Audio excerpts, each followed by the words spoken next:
Bom, vamos lá. Bom dia a todos. Sejam bem-vindos ao nosso webinar da Dutian de preço de transferência. Espero que todos estejam bem. Nesse dia que está um pouquinho mais sol, mas estava muito frio aqui em São Paulo, para quem não é de São Paulo. Meu nome é Camila, eu sou coordenadora de eventos aqui na Dutian. Hoje nós temos junto com a gente a FCR Law e a UI para a gente falar um pouquinho mais sobre preços de transferência. Mas antes da gente começar oficialmente, eu quero só passar algumas informações para vocês relacionadas à parte prática aqui do webinar. A gente está numa sessão especial aqui do Zoom, que é essa sessão de webinar. Se acontecer da sua internet cair, você precisar reconectar nesse webinar, você pode acessar pelo mesmo link que foi disponibilizado para vocês. Nesse formato, a gente não consegue ver e a gente não consegue ouvir vocês, mas a gente disponibilizou aqui uma parte para perguntas e respostas. Então, se vocês tiverem alguma pergunta, sintam-se à vontade para mandar para a gente. No final desse webinar, a gente vai ter um espaço para responder essas perguntas, junto com os nossos palestrantes. No final também, não esqueça de compartilhar com a gente a sua pesquisa, perdão, a opinião de vocês, para a gente sempre melhorar e para a gente entender aquilo que vocês querem ouvir aqui na Dutian. Eu vou passar a palavra para o Marcelo, que vai ser o nosso moderador de hoje. O Marcelo vai coordenar os nossos palestrantes. O Marcelo é da FCR Law. Sejam bem-vindos e bom webinar a todos. Obrigado, Camila, aí pela apresentação, né? E agradeço também o esforço de vocês na organização desse webinar e a Dutch em geral, né? É um tema muito palpitante, quem é da área tributária, né? Até a equipe da Dutch comentou que no primeiro dia já tinham 50 inscrições que abriram, o que mostra efetivamente que o tema realmente é importante e está na mesa aí de quem atua na área tributária, né? Eu até gosto, se eu comentei isso com o Caio, eu até gosto de citar isso. Sempre a gente está dando, eu e a Júlia Lima, minha colega de escritório, né, a gente tem dado um curso na FIPECAF e a gente sempre abre com uma pesquisa da Ernst Young sobre como o tema é importante na pauta dos diretores da área tributária globais, de empresas globais, né, que é um tema número um em termos de risco, né? Acho que o Caio talvez vai apresentar essa pesquisa, é bem interessante, o que mostra que realmente o tema é um tema relevante, né? E que não por acaso, né, as empresas, vocês estão aqui nesse webinar, né?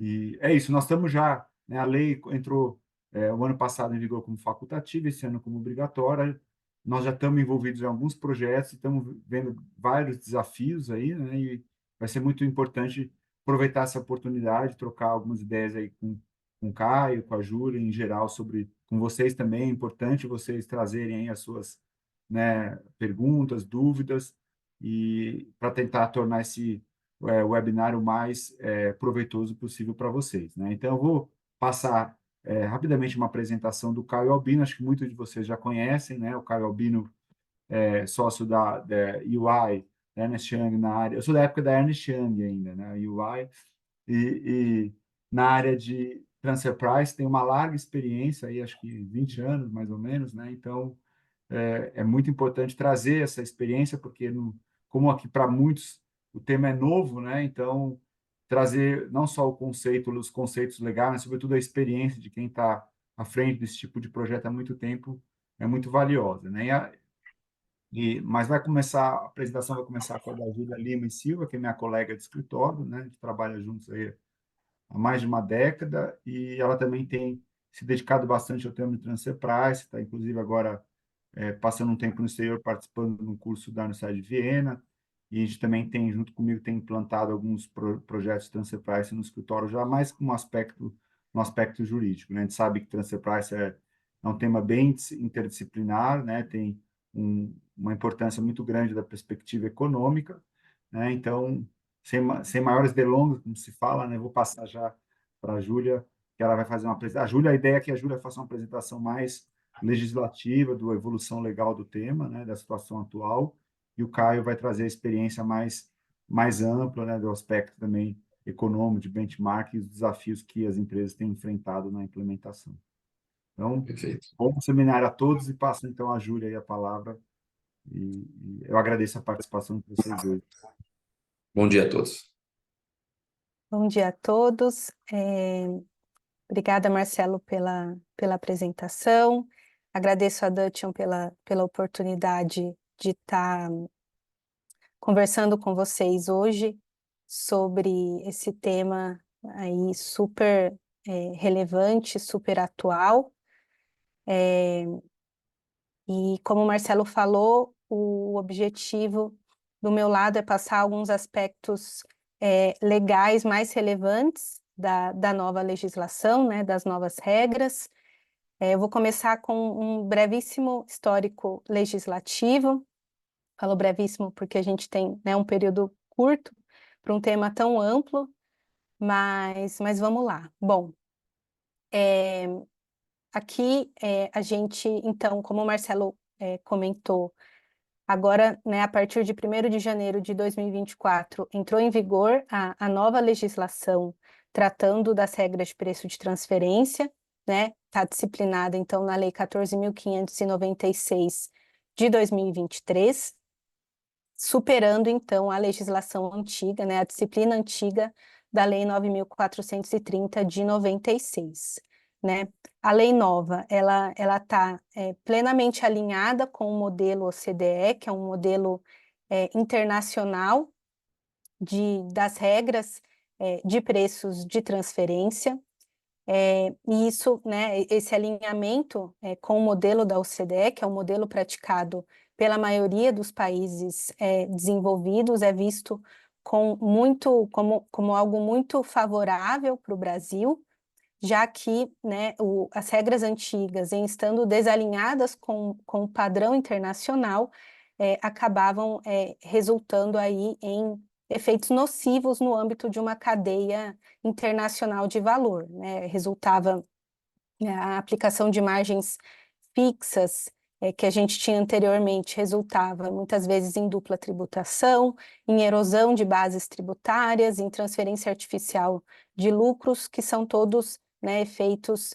nocivos no âmbito da tributação internacional. Então, hoje, a gente tem aí o pleno alinhamento ao modelo OCDE, que se espera, então, que coloque, né, que traga, né, investimentos para o Brasil, em estando agora, né, nesse aspecto alinhado com as práticas internacionais, e se espera, então, que ele se posicione melhor, né, no âmbito dessas cadeias de valor.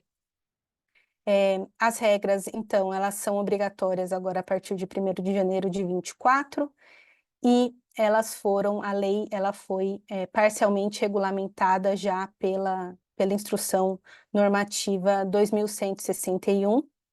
A gente fala parcialmente porque alguns tópicos específicos, né, a parte específica da lei, ela ainda tá pendente de regulamentação, mas um ponto que a instrução normativa traz é que as guidelines, né, as diretrizes da OCDE em relação às regras de preço de transferência, que são, né, as diretrizes que inspiraram a lei nova, elas são fontes subsidiárias para a interpretação e integração das regras de preço de transferência. Então, em caso aí de dúvidas sobre a aplicação, sobre a interpretação, as empresas, os contribuintes podem consultar essas guidelines disponíveis no site da OCDE, né? E já as novas, né, as diretrizes mais atuais na versão 2022,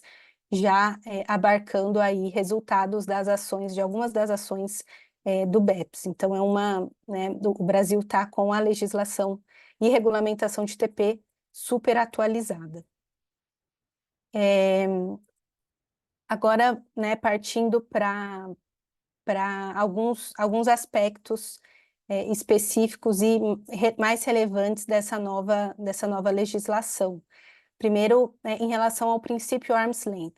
Esse princípio é o que é a base, né, das novas regras de TP, né? É um princípio segundo o qual os termos, né, e condições de transações controladas, né, transações realizadas entre partes relacionadas para fins fiscais, né, para fins de apuração do IR e da CS, eles devem ser, né, realizados, considerados como comparáveis, né, com aqueles que seriam realizados entre partes não relacionadas, entre partes independentes, em situações, né, em transações comparáveis. Então, resumindo, né, para fins fiscais, uma transação que é realizada no âmbito de um grupo, né, uma transação controlada, ela tem que ser precificada, valorada,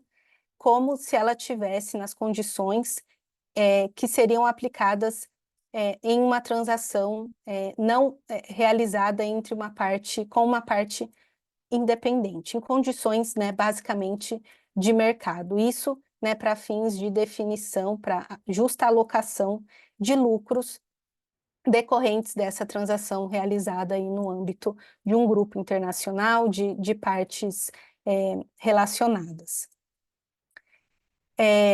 Então, esse é o principal, um dos principais diferenciais em relação à legislação antiga, né? Porque para a gente fazer essa verificação, né, das condições que seriam aplicadas, os termos e condições aplicados no âmbito de mercado, a gente vai precisar buscar as informações sobre o mercado, que é algo que, né, a legislação antiga não exigia, já que ela, né, previa ali margens de lucro fixas, né, pré-fixadas pela própria lei.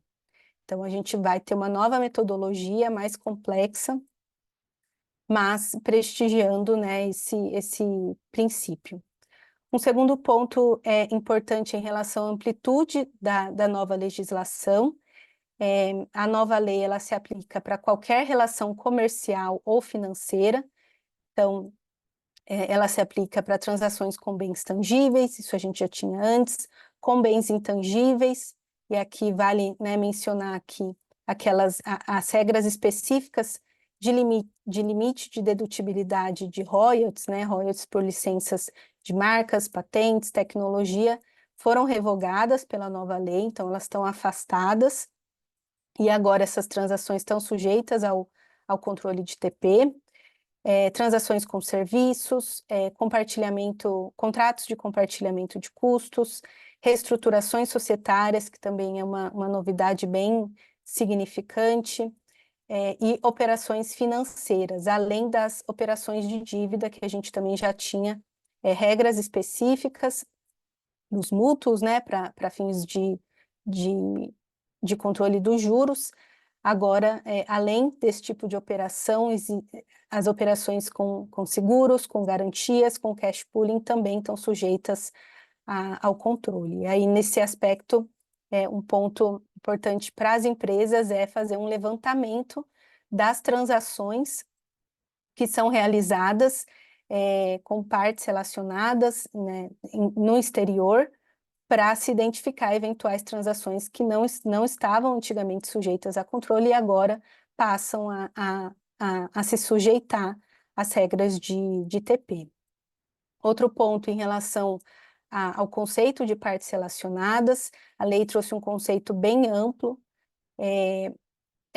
definindo, né, como o critério para a definição do que é uma parte relacionada, a existência de influência direta ou indireta que possa conduzir ao estabelecimento de termos e condições que não seriam estabelecidos entre partes não relacionadas, entre partes independentes. A lei ela elenca ali alguns exemplos do que são já considerados partes relacionadas, mas esse elenco não é exaustivo, né, são exemplos, e em razão desse conceito amplo, né, é possível que algumas transações, mesmo com partes que não são do mesmo grupo econômico, do mesmo, né, grupo, também estejam sujeitas às regras de TP. E um ponto também é que essas regras, né, a lei estabeleceu que as regras também se aplicam para transações realizadas com países de tributação favorecida, que a gente chama de paraísos fiscais. Isso o Brasil manteve da legislação anterior. Seguindo aqui, a lei trouxe também vários, né, mas vários conceitos novos, e dois deles são os conceitos de delineamento da transação e a análise de comparabilidade, que são as etapas necessárias para a gente aplicar o princípio do arm's length. Então, pegar, né, a transação que está sendo realizada e analisá-la em detalhe para entender qual que é a operação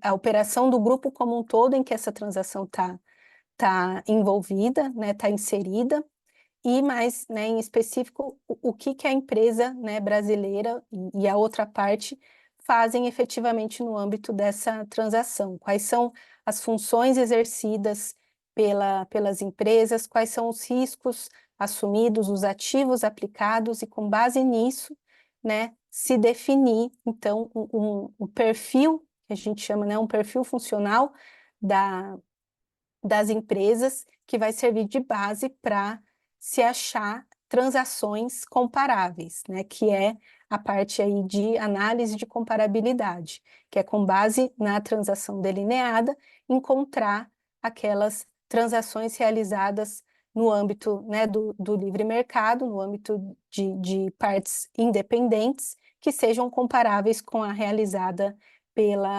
pelas empresas relacionadas.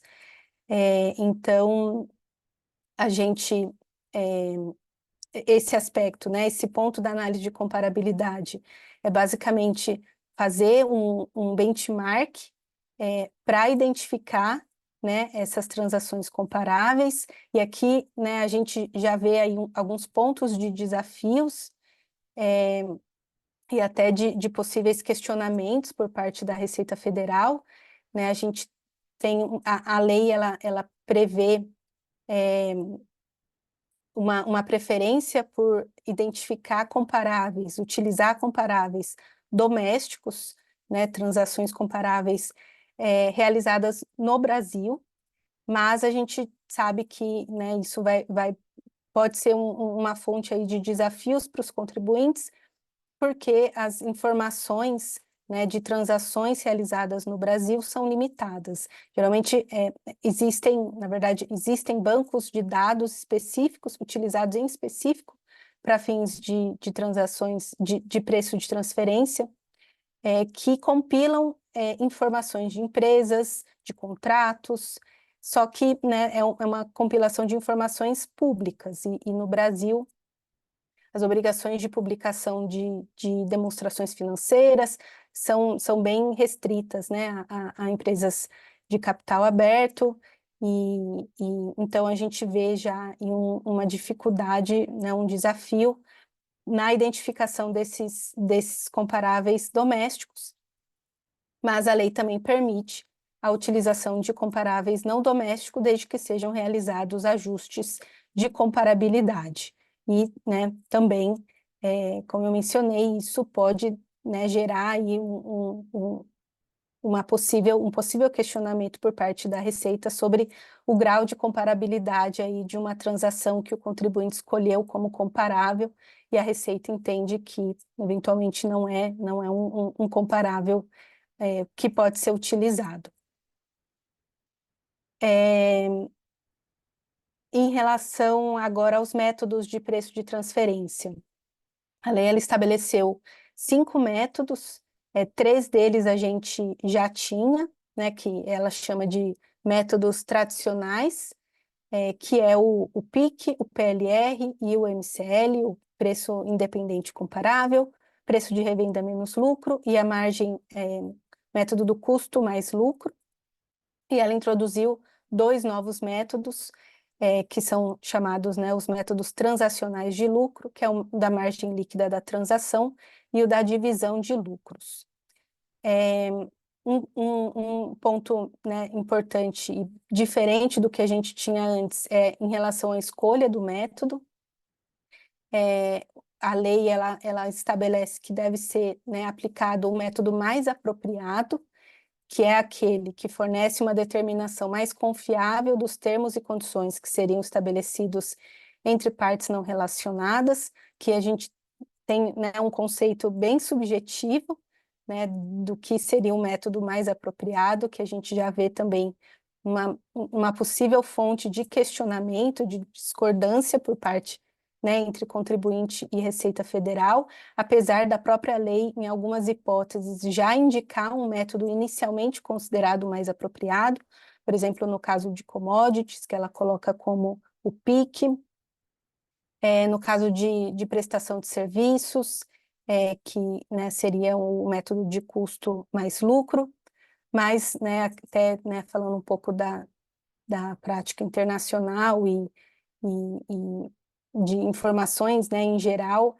a gente vê como método mais aplicado o da margem líquida da transação.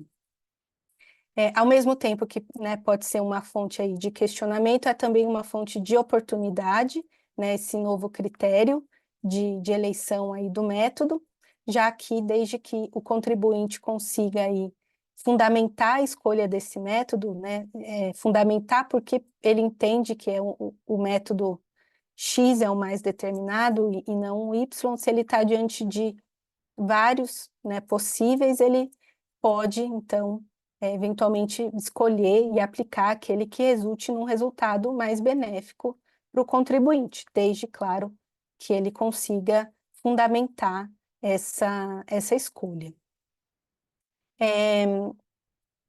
O penúltimo ponto, em relação aos ajustes de preço de transferência.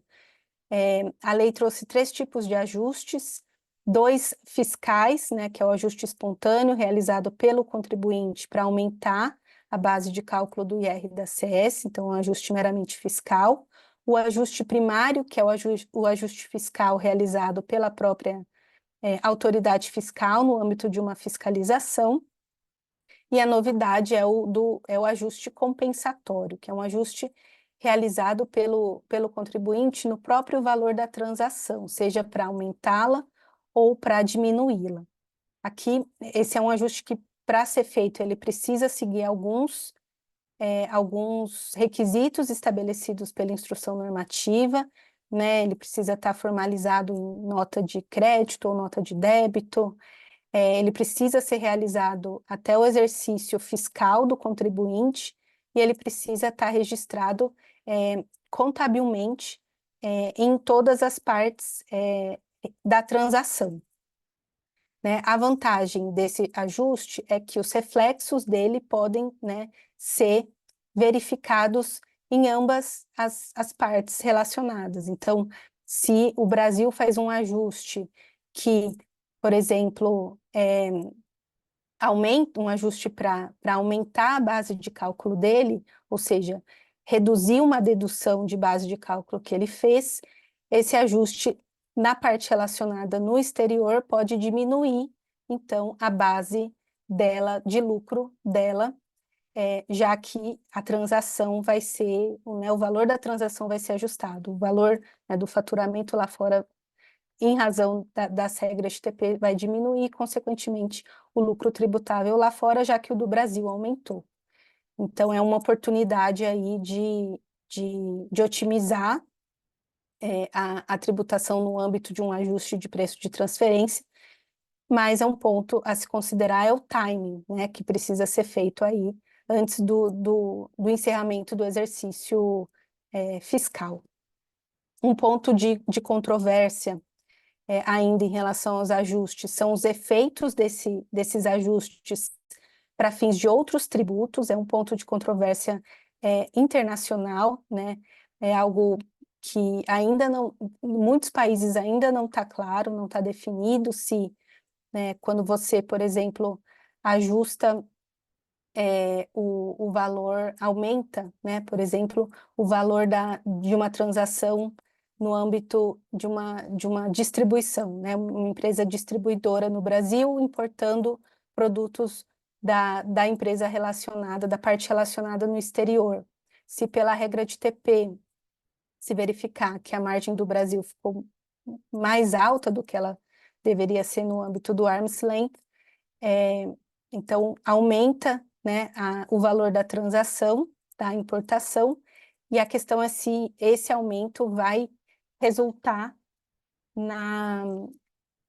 no aumento da base de cálculo, por exemplo, dos tributos aduaneiros, ou seja, a gente está falando de uma importação de serviço, a tributação nessa importação de serviços. Existem países em que esse ponto já é claro, né, os ajustes efetivamente resultam na necessidade de ajuste de outros tributos, salvo engano, no México é assim, mas no Brasil a lei, né, o que a lei traz é que os ajustes compensatórios e espontâneos não automaticamente implicam na necessidade de ajuste na base de cálculo de outros tributos, mas a aplicação, como na prática isso vai acontecer, ainda não está claro, né? Qual que é o critério para se definir se vai ter ajuste ou não, se é o método que foi aplicado, né? Se é um método PIC, por exemplo, que está diretamente relacionado com preço,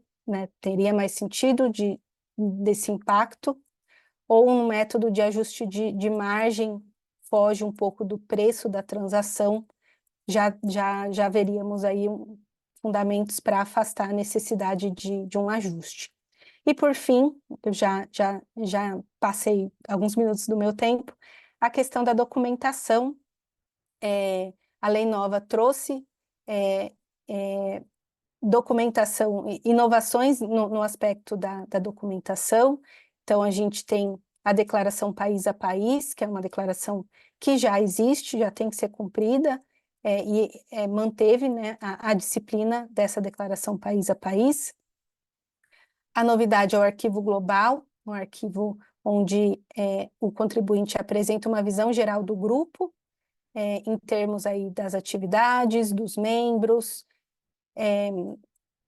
O arquivo local, que apresenta, né, por meio dele, o contribuinte precisa apresentar uma visão específica da entidade, das transações que ela realiza, tanto no modelo completo como simplificado, e também a ECF, que também foi atualizada para que o contribuinte informe as transações sujeitas a preço de transferência, os tipos de transações, as partes envolvidas, os métodos aplicados e os ajustes realizados. Então, a gente tem já registros específicos na ECF.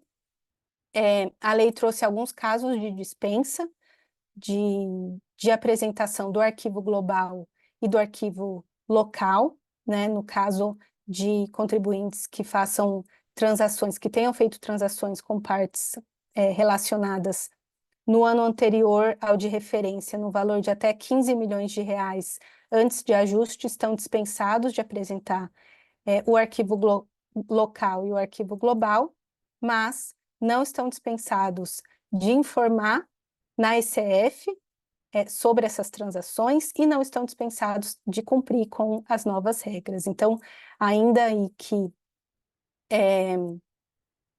a empresa esteja dispensada de fazer essa documentação mais robusta, ela precisa seguir, sim, com as regras, até para conseguir, precisa fazer um estudo, né, até para conseguir informar na ECF as informações, né, relacionadas a preço de transferência. É isso da parte de aspectos legais. Eu vou passar a palavra para o Caio, para trazer, né, contribuições no aspecto mais prático. Obrigada.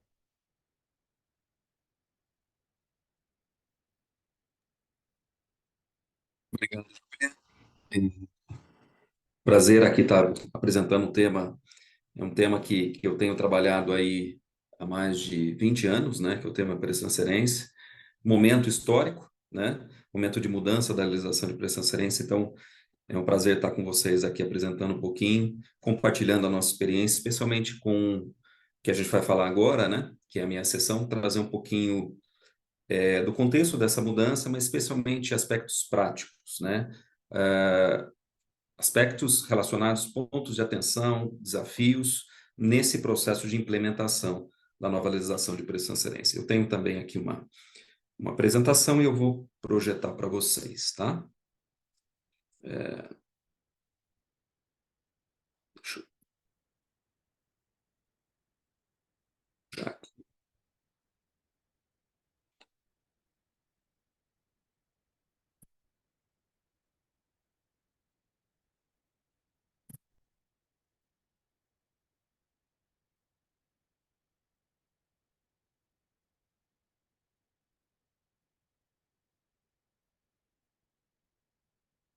Perfeito, gente. Então, começando aqui a minha parte, como eu disse, o objetivo aqui dessa segunda sessão é apresentar. Eu vou começar com alguns slides aqui, relembrando esse processo percorrido até a mudança da legislação de preço de transferência aqui no Brasil, tá? E a gente vai falar um pouquinho sobre também desafios no processo de implementação na prática dessa nova legislação, tá? Começando aqui com esse slide, o objetivo dele é só relembrar um pouquinho, né? Quando que esse processo ele começou, né?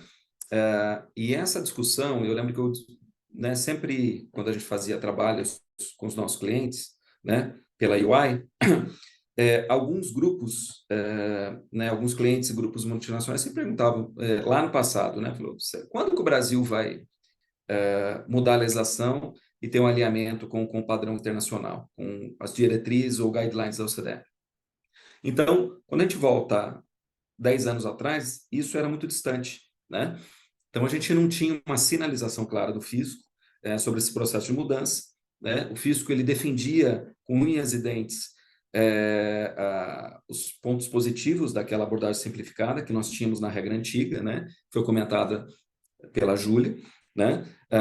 Que era o intuito, foi falado até no passado, né? Quando foi apresentado esse processo de mudança e a necessidade de mudança, foi mencionado que o intuito daquela legislação antiga, sem dúvida alguma, foi a simplificação, né? Tanto que a gente tem margens fixas, que a gente tem mesmos métodos sendo aplicados para diferentes operações e por aí vai, né? O intuito foi da administração tributária, o viés ali, o objetivo foi simplificar, né? O que aconteceu com o Brasil, ele se isolou do resto do mundo. O resto do mundo ele seguiu na sua legislação, na introdução da sua legislação local, o padrão OCDE, né? As diretrizes da OCDE, e o Brasil foi um caminho diferente, que quando você olha os métodos, no primeiro momento parece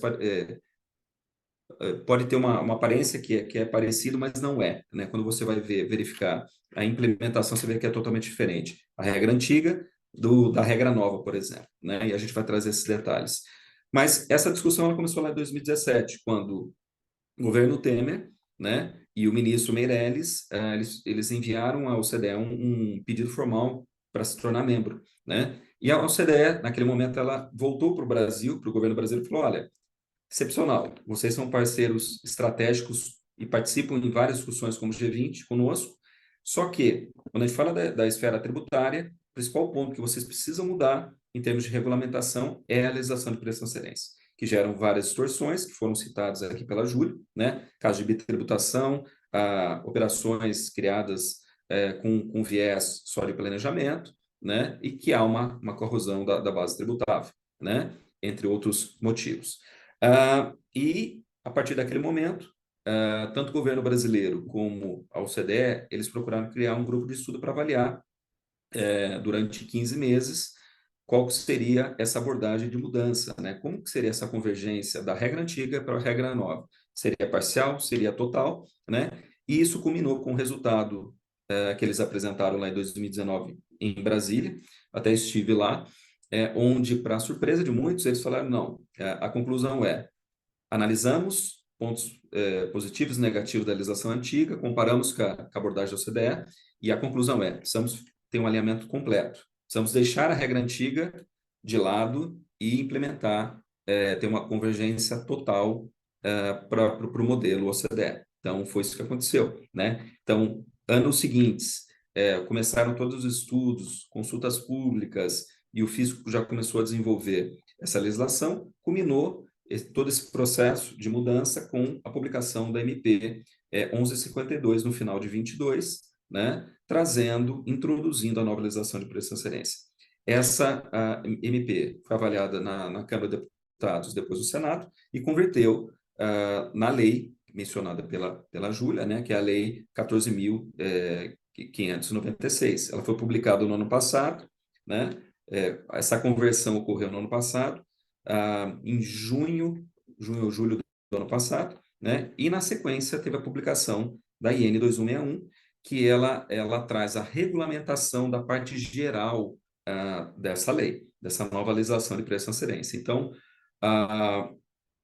essa parte geral diz respeito sobre uma visão geral sobre os métodos, como aplicar os métodos, a questão de análise de comparabilidade, entre outros temas, e traz também detalhes sobre a documentação de preço de transferência, tá?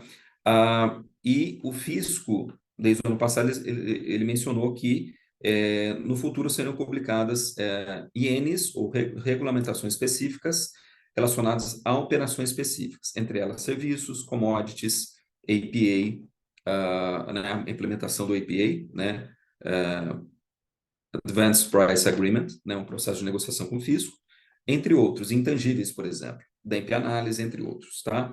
E o que aconteceu, a novidade que ocorreu ontem, foi a divulgação de uma consulta pública em relação às INs, ou parte da IN que trata de serviços e APA. Não sei se todos tiveram oportunidade, tiveram conhecimento, né, tiveram a oportunidade de ver, de acompanhar isso, mas foi divulgada essa consulta pública, e a Receita está aguardando comentários dos contribuintes até o final do mês que vem, até o final de setembro, tá bom? Então, vamos avançando aqui, relembrando um pouquinho, né? Essa nova legislação foi opcional em 23 e mandatória, agora é mandatória a partir de 24, né? A gente vê que muitas empresas, no ano passado, quando foi publicada tanto a lei como a IN, eles começaram a fazer análises para avaliar, ou estudos para avaliar os impactos na implementação dessa nova regra. Primeiro, para verificar se faz sentido a adoção antecipada em 23, e segundo, mesmo que a opção seja para 24, o que deveria ser feito, né? Pontos de atenção nesse processo de implementação. Então, aqui, hoje, a partir dos próximos slides, a gente vai falar um pouquinho sobre os principais aspectos em trabalhos de diagnóstico ou em trabalhos de initial assessment, o que a gente foi identificando em termos de experiência e dificuldades, dores de algumas empresas nesse processo de implementação da nova legislação, tá bom?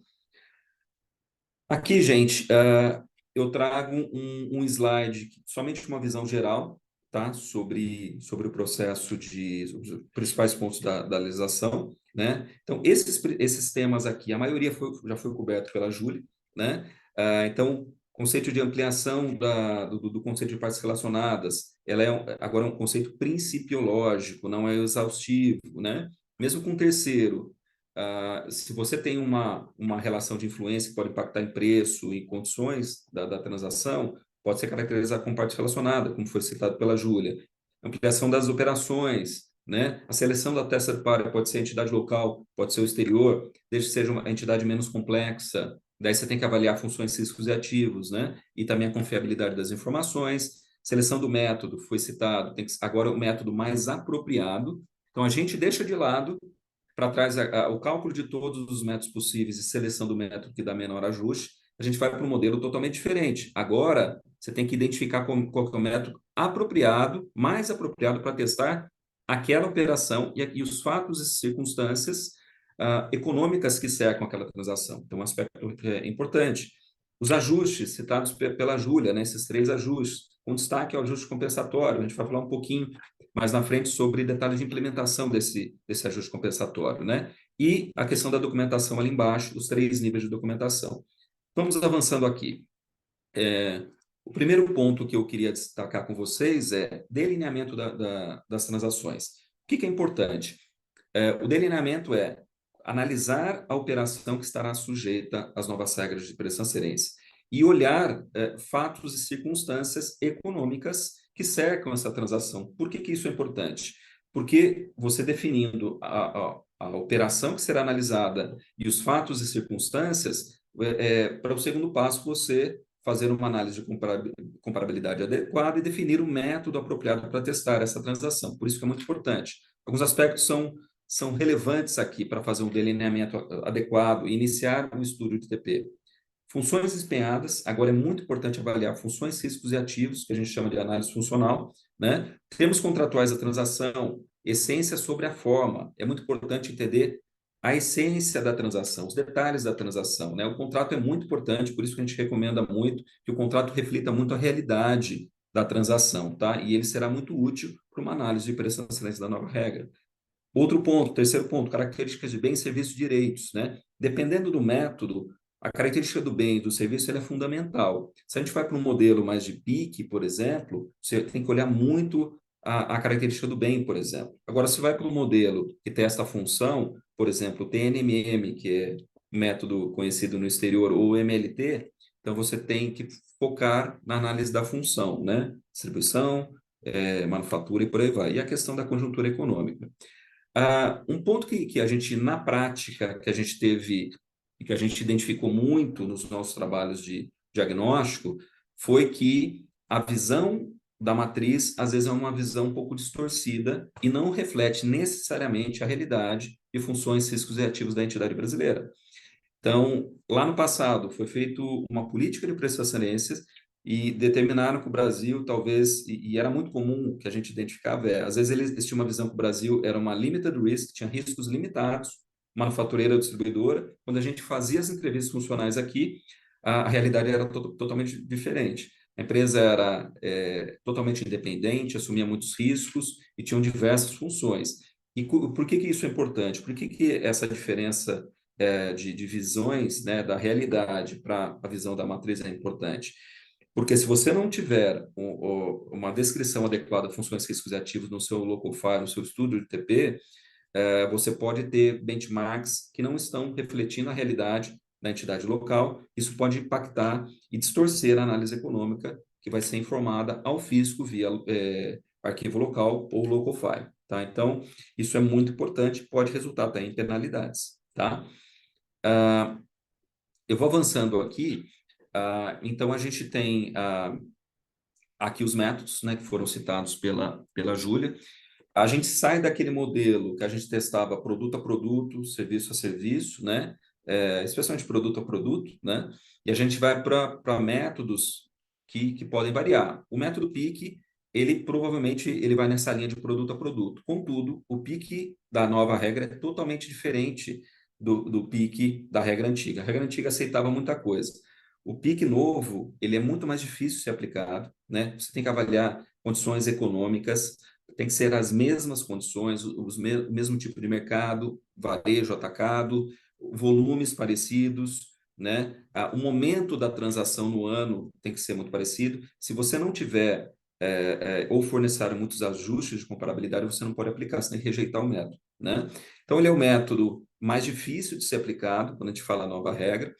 Os métodos MCL e o PRL, que é o PRL mais revenda, e o MCL, o Cost Plus, eles são métodos que dependem muito de operações, são também um pouco mais difíceis de serem aplicados. E os fiscos, quando a gente olha a nossa experiência Latam, por exemplo, eles tentam, eles não seguem muito esse método, eles aplicam pouco, eles têm algumas resistências. Por quê? Porque esses métodos testam no nível bruto, no lucro bruto, né?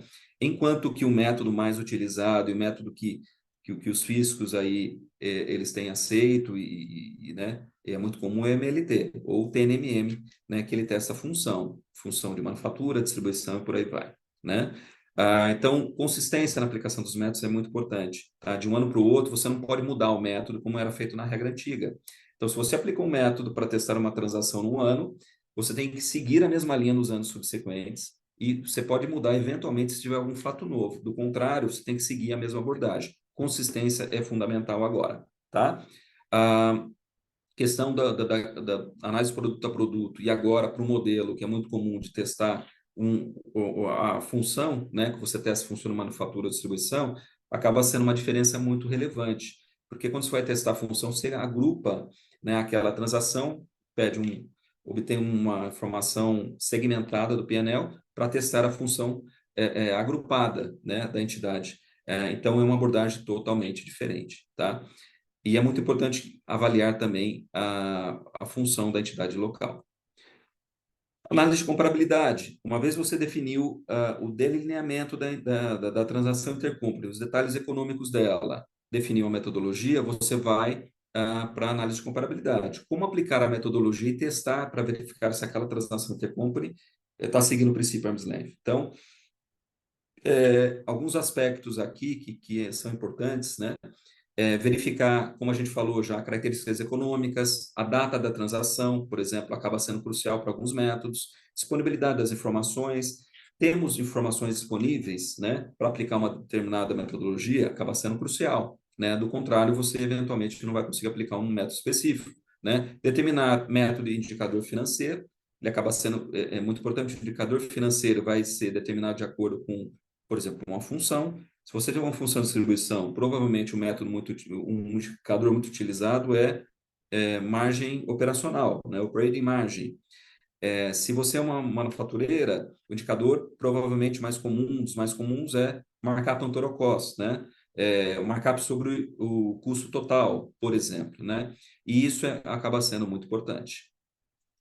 Aqui eu queria destacar um ponto, tá? Que que a gente tem visto na prática, um ponto de atenção e muito, muito relevante, tá? Que a gente tem identificado nos nossos trabalhos. É a questão da informação segmentada.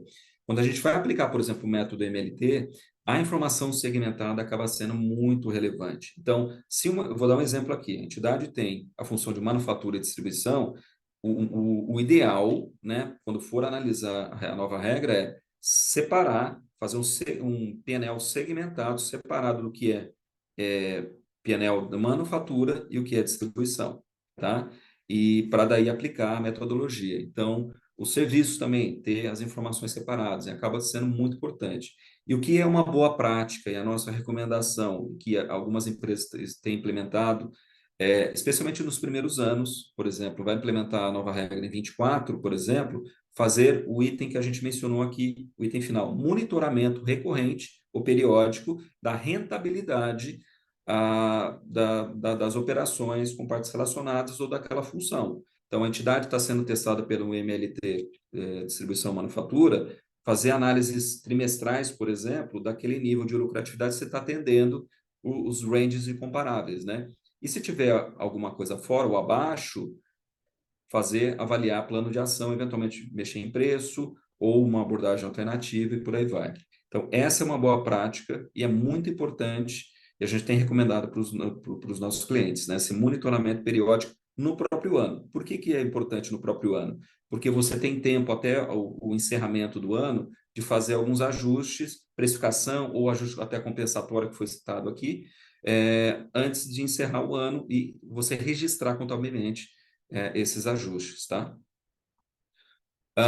Eu queria trazer um outro ponto importante aqui, né, nesse processo de implementação das novas regras, que são novas disposições ou novas operações que não eram analisadas, né? Foi citado pela Júlia. Então, o escopo agora é amplo, tem várias operações que antes ficavam fora da regra que agora estariam sujeitas.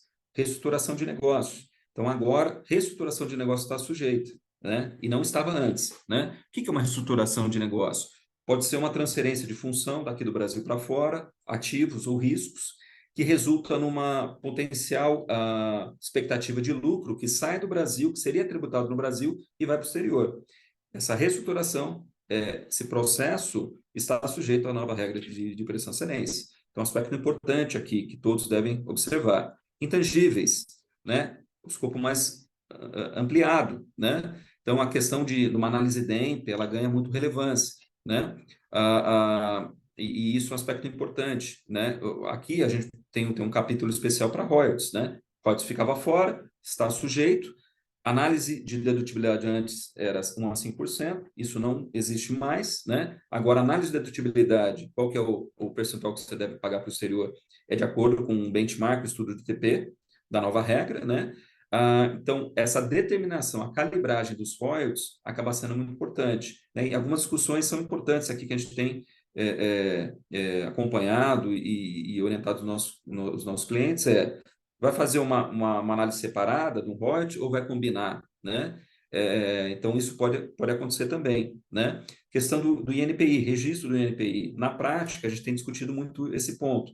Então, o nosso entendimento é que agora não é mais necessário ter o registro no INPI, exceto se a empresa quiser, para fins de se defender contra terceiros, né? A marca contra terceiros, por aí vai, mas não é mais uma necessidade para fins de dedutibilidade, tá bom? É um aspecto importante aqui. E a questão de serviço, então a gente tem agora essa consulta pública, né? Trazendo detalhes sobre serviço. O serviço tem uma abordagem específica. No local file acaba sendo muito importante detalhar a questão do serviço, tá? Aqui os ajustes, a Júlia já mencionou, ajuste espontâneo, compensatório e primário. Destaque aqui o ajuste compensatório, que é um ajuste de nota de crédito e débito, né? Ele deve ser calculado à mediana, ele deve ser proporcionalizado e deve refletir esse documento, né? Essa nota com base nas contrapartes que você realiza a transação. Então, esse é um ponto importante de implementação, né? Procedimento contábil também, como você contabiliza, acaba sendo importante. E essa conta contábil ela deve ser informada no bloco X. O bloco X, ali, o novo bloco X da regra TP, que é o TP-Form, ele pede se você fez um ajuste compensatório ou não e a conta contábil. Então, extrema relevância. A mensagem aqui é: processo de implementação do ajuste compensatório, tomem cuidado. Sobre a tributação em certo, como disse a Júlia, o que a gente tem escutado da Receita é: se você for aplicar, tiver claro a operação inicial que você tem e tiver claro o ajuste compensatório para aquela operação inicial, por exemplo, serviço, você vai ter a tributação do ajuste compensatório seguindo a operação principal do serviço, por exemplo.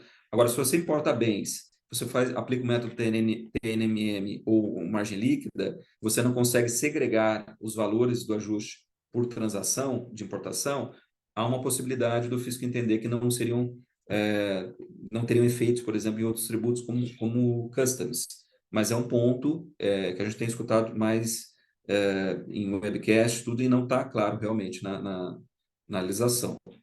E o slide que eu queria encerrar aqui com vocês, a Júlia já mencionou sobre a documentação de transferência para fins de compliance.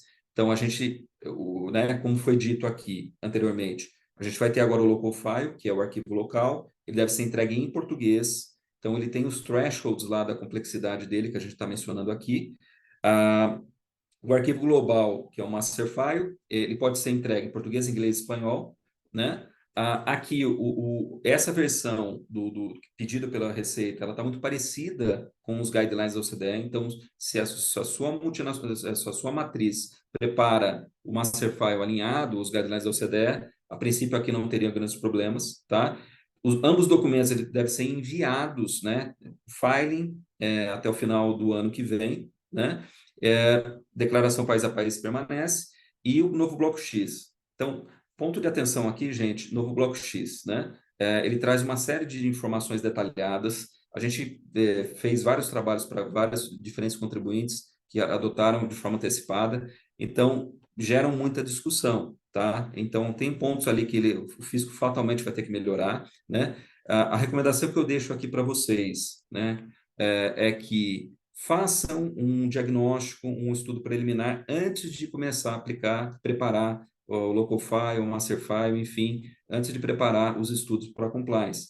Por quê? Nesse tipo de diagnóstico, um exercício anterior, você acaba mapeando todos os pontos de atenção, e se você conseguir fazer nesse ano ainda, antes de fechar a contabilidade, antes de fechar o exercício de 24, acaba sendo muito importante, consegue endereçar esses pontos e resolvê-los da melhor forma possível. Se deixar tudo para o ano que vem, pode aparecer algumas surpresas, algum ajuste indesejável, e fica mais difícil você administrar internamente, até no seu grupo multinacional. Então, essa é a minha parte aqui que eu queria compartilhar com vocês, especialmente com os detalhes e desafios no processo de implementação da nova regra.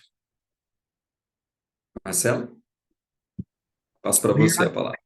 Isso, obrigado, Caio, obrigado, Júlia. Né, eu vou aproveitar aqui esse tempo que nós temos ainda. Eu queria trocar uma ideia com você, Caio, sobre uma operação que é muito comum aí nas empresas multinacionais e que gera sempre um impacto fiscal muito grande, né? A gente percebeu que no passado essas operações muitas vezes eram informais, porque do lado brasileiro, né, a gente é OCDE, em termos de transfer price, mas a gente não é OCDE em termos de remessas internacionais, né? Os países da OCDE geralmente não tributam na fonte essas remessas internacionais. Então, a gente adotou um padrão OCDE, meio que, né, a gente tem a tomada OCDE, só que o plug é brasileiro. Então, ali, às vezes, não vai encaixar direito uma coisa com a outra e vai gerar um curto-circuito aí. Então, esse caso específico que eu estou citando é o desafio que você deve ter aí todos os dias das empresas que centralizam na matriz serviços como TI, RH, alguns serviços administrativos, até vendas, jurídico, para o grupo inteiro contábil, depois fazem um rateio, né, dessas despesas relacionadas, sobretudo a equipe que está centralizada, né? A gente sabe que pelo padrão OCDE tem como se fosse uma safe harbor de serviço de baixo valor agregado, né, de 5%, né? Mas a gente sabe que, por exemplo, nos Estados Unidos, a própria legislação americana permite que essas operações não tenham margem, né? Então, assim, na realidade do brasileiro, sabendo que se a gente tratar isso como serviço, vai ter uma carga, eventualmente, né, na hora de fazer a remessa para o exterior, de quase 40%, até mais, se é viável, né, fugir um pouco do safe harbor da OCDE de 5% e, numa situação específica, justificar economicamente, por ser um grupo econômico, e você simplesmente centralizar a atividade, sem que essa atividade seja o objeto principal da empresa, com a documentação, o critério de rateio de despesa razoável, se seria possível, você acha que seria possível justificar economicamente que não é cobrado uma margem para tentar fugir do conceito brasileiro de serviço na remessa. Então, se você acha que isso é justificável e como você vê isso no futuro, talvez nessa consulta pública seria uma oportunidade para a gente abordar esse tema, que a gente sabe que é uma operação comum nas empresas e não faz o menor sentido ter uma tributação aqui de 40%, às vezes, nessa remessa, sabendo que a matriz não está explorando isso economicamente. É simplesmente, em muitos casos, claro, tem empresas globais que exploram economicamente. Se a Ernst Young e o AI fizer isso para uma empresa do grupo, provavelmente vai ser difícil falar que não vai ter margem, mas uma empresa cujo atividade, a gente tem muitos clientes na área do setor de máquinas. A empresa de máquina na Alemanha não tem como objetivo a atividade contábil, jurídica, e ela realmente simplesmente quer centralizar por racionalidade uma equipe no único país para cuidar da parte de reporte contábil internacional, não sei, ou jurídico, ou TI, e quer depois compartilhar isso, né? Então, ela não está buscando lucro, não faz sentido compará-la com uma empresa de mercado que exerce essa atividade com o objetivo de lucro e tentar precificar igual ou colocar uma margem que seja de 5%. Então, como que você vê esse tema e a evolução dele, se essa consulta pública seria uma oportunidade para tentar buscar um caminho que evite essa tributação excessiva? É. Então, esse é um tema que a gente tem discutido com os nossos clientes, até alguns trabalhos específicos, né? Assim, claramente, quando você olha a nova legislação, a lei, né, do preço de transferência, claramente, serviços centralizados, que eram aqueles serviços, em alguns casos, até back-office, que algumas empresas iam naquela abordagem de tentar dar uma roupagem de cost-sharing ou reembolso de custo, até para discussão para reduzir a tributação. Eu acho que assim, a legislação agora, para esse serviço centralizado, que seriam serviços centralizados de back-office, né? A nova legislação, ela olha essa operação como um serviço, tá? A questão de não cobrar com markup, de uma perspectiva de TP, então, se você, a entidade lá fora, cobra um serviço de centralizado de back-office, sem markup, está atendendo, por exemplo, a abordagem simplificada, né? Que já tem na IN 2161, né? Eu acho que, de acordo com a regra de TP, estaria sujeito ao TP, né? Especialmente essa legislação, eu acho que enfraquece um pouco aquela discussão de que não seria servir, não teria tributação de serviço, tudo. Eu acho que com essa nova legislação enfraquece, né? Lembrando que essa abordagem de tratar como reembolso ou cost-sharing e não como serviço veio via jurisprudência, né? Mas eu acho que essa nova legislação ela enfraquece essa argumentação. Sobre esse tema, a gente já trouxe esse ponto para a Receita, né? E eles sempre voltaram para nós, sempre assim, em alguns fóruns, falando que eles tentariam endereçar esse ponto, especialmente da alta tributação nas remessas de importação de serviço, né? Numa reforma tributária de diretos, né? que, se não me falha a memória, acho que eles estão pensando em deixar um pouquinho mais para frente, provavelmente o ano que vem. Mas a ideia do fisco é, primeiro, acertar o TP, né? E depois corrigir todas essas questões que cercam o TP. Por exemplo, tributação na remessa, importação de serviço é um caso. Não, perfeito, cara. Muito obrigado. Para a Júlia, a questão da documentação, o que a gente percebe na prática, né? A gente tem visto algumas empresas, e aqui, às vezes, no Brasil, no exterior são empresas maiores, mas tem uma estrutura pequena no Brasil que não estão dando muita atenção aos projetos TP, porque elas dizem que não são obrigadas a apresentar documentação e acaba partindo desse pressuposto, acabam nem desenvolvendo o estudo de TP e vão deixar para o ano que vem, na hora de entregar ECF, de alguma forma, tentar resolver essa situação. Mas aí, na sua visão, qual que é a abordagem que de uma empresa menor deveria adotar, em que não tem obrigação legal de apresentar um local file, mas o que ela deveria, que cautelas deveria tomar nesse ano para evitar, no próximo ano, na hora de preencher ECF, Bloco X, ter alguma situação imprevista ou mesmo um risco de autuação futura, né? Que tipo de procedimento ela deveria adotar, porque quando ela não é obrigada a seguir o padrão de documentação da lei. Tá. Bom, ainda, né, como eu mencionei, ainda que as empresas estejam dispensadas de apresentar o master file e o local file, elas ainda assim estão obrigadas, né, a seguir, a fazer o controle de TP, a seguir as regras de preços de transferência. Então,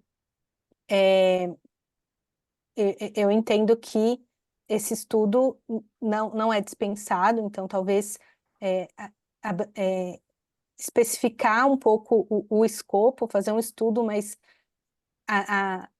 simplificado com né, os requisitos básicos ali para que ela consiga cumprir, né, pelo menos com as informações que precisam constar na ECF, que são obrigatórias para todos os contribuintes que realizam aí transações controladas do ponto de vista de TP.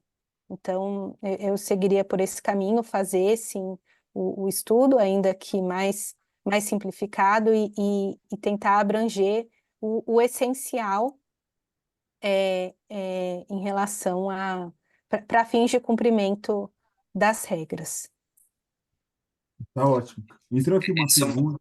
Marcelo, porque esse é um bom ponto, porque a legislação deixa clara que na ECF, ali no Bloco X, mesmo abaixo dos 15 milhões, você mesmo não tendo que enviar o local file ou o arquivo local, você vai ter que informar detalhes do estudo de TP no Bloco X, né? Então, esse é um bom ponto que às vezes passa desapercebido mesmo. Não, perfeito, porque se a pessoa não fizer o estudo, na hora de entregar a SF, a contabilidade Não vai... tem Não isso, não tem consegue. como. Tem que fazer algum estudo. Não precisa ser no formato do local file, mas tem que fazer um estudo. O que eu tenho visto também, assim, aí nesse ponto eu já vou chegar numa questão que colocaram aqui, mas só para não perder o tema, a gente tem percebido às vezes que eles acham que pode seguir vamos fazer como a gente fazia antes, então não tem problema, né? E também, vamos seguir meio que o padrão da que a matriz adota em outros países, né? Qual o risco dessa abordagem, né? Na sua experiência prática, você tem visto, eu imagino, grandes desvios quando se faz um estudo em relação aos cálculos de anos anteriores ou mesmo ao padrão que a matriz utiliza até em outros países, tal. Às vezes tem empresas que acabam escolhendo um padrão único para o mundo inteiro, que não faz muito sentido, porque tem realidades diferentes, né? Então, qual o risco Isso. dessa da empresa falar, deixa para lá esse estudo, depois eu preencho a SF com os dados ou do ano anteriores ou os métodos e benchmarks utilizados pela matriz para outros países, né? Esse é um bom ponto. Esse é um bom ponto. Então, assim, deixar para a ECF lá e não fazer um estudo prévio, você pode ter surpresas muito desagradáveis, porque você vai na análise produto a produto, quando você vai aplicar um método MLT, você pode ter uma baita de um ajuste, uma surpresa, os dados financeiros não estão preparados de forma adequada, você pode ter uma dificuldade muito grande no ano que vem. Então, por isso, a recomendação é começar agora, né? Fazer um estudo prévio. Sobre usar estudos lá de fora, ele é um bom ponto de partida, mas sempre é necessário fazer uma adaptação à realidade da entidade local. Vou dar um exemplo, eventualmente avaliar ajuste risco país, isso tem que ser aplicado, né? Que a legislação fala que se você... E quando a gente traz a questão de comparáveis, né? A gente entende que uma boa prática é usar comparáveis regionais, porque se você tiver naquela pesquisa de comparáveis uma entidade brasileira, ela vai aparecer, né? Então, até facilita e mitiga qualquer desafio ou discussão ou questionamento do fisco, né? Porque você está adotando um critério de pesquisa, na hora que você for rodar os benchmarks, que você já está contemplando a região Américas ou Brasil, né? Então, assim, ajuste de risco país, a legislação aqui, ela determina que você tem que, entidades com prejuízo, comparáveis com prejuízo, 2 ou mais anos você tem que remover. Então, tem uma série de adaptações que precisam ser avaliadas e feitas, partindo, eventualmente, de um estudo lá de fora. Então, tem que ser analisado caso a caso, eventualmente ser feito algumas adaptações. Isso é muito importante. Nós estamos chegando aqui no final, só para não perder aqui as duas questões que foram colocadas. A primeira da Tatiana, ela pergunta se uma multinacional brasileira que já prepara o master file, ela também terá que preparar um local file, né? Sim, ela vai ter que, então, são requerimentos diferentes, né? Então, se ela já entrega o master file e se as operações dela forem acima de 500, intercompra for, no ano anterior for acima de 15 milhões, ela vai ter que entregar também o local file, né? Então, isso, provavelmente sim, se ela tem operações intercompany. O conteúdo não é o mesmo, né? O conteúdo local file É diferente. O local file, o arquivo local é o estudo de TP, o novo estudo de TP, que você vai olhar cada transação intercompany, como você testa ela, né? E o local file é aquilo que a Júlia disse, uma visão geral do grupo, como o grupo está estruturado, o business, principais operações, como o grupo se financia, tem que colocar ali a demonstração financeira consolidada, entre outros. Tá. E daí, para encerrar aqui a pergunta do Eduardo, quais documentos que serão aceitos para o Arm's Length quando a parte testada encontra-se no exterior e a empresa testada só transaciona controlada no Brasil? Vai ter que ter a demonstração financeira, né? E a gente vai ter que aguardar um pouquinho o fisco, mas provavelmente a demonstração financeira auditada, né? Todos os detalhes que serão usados numa análise econômica, você vai ter que documentar muito bem. Do contrário, se você não conseguir documentar muito bem com dados lá de fora, o fisco ele pode desqualificar e tentar testar a entidade local, mesmo sendo a mais complexa. Não, perfeito.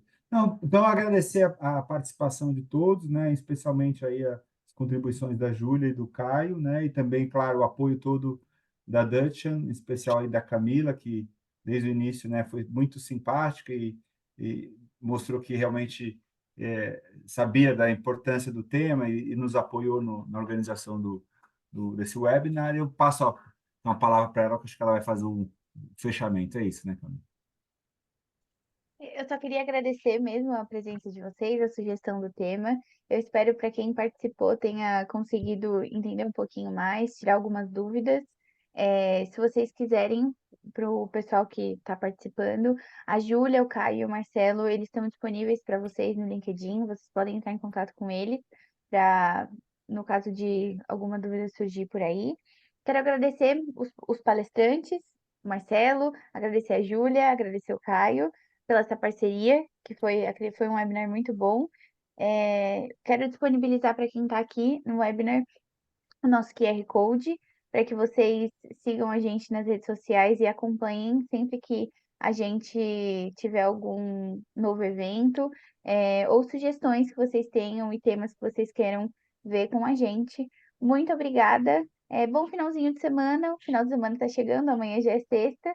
E um agradecimento especial aí para quem ficou com a gente nesse período. A gente se vê. Obrigada, pessoal.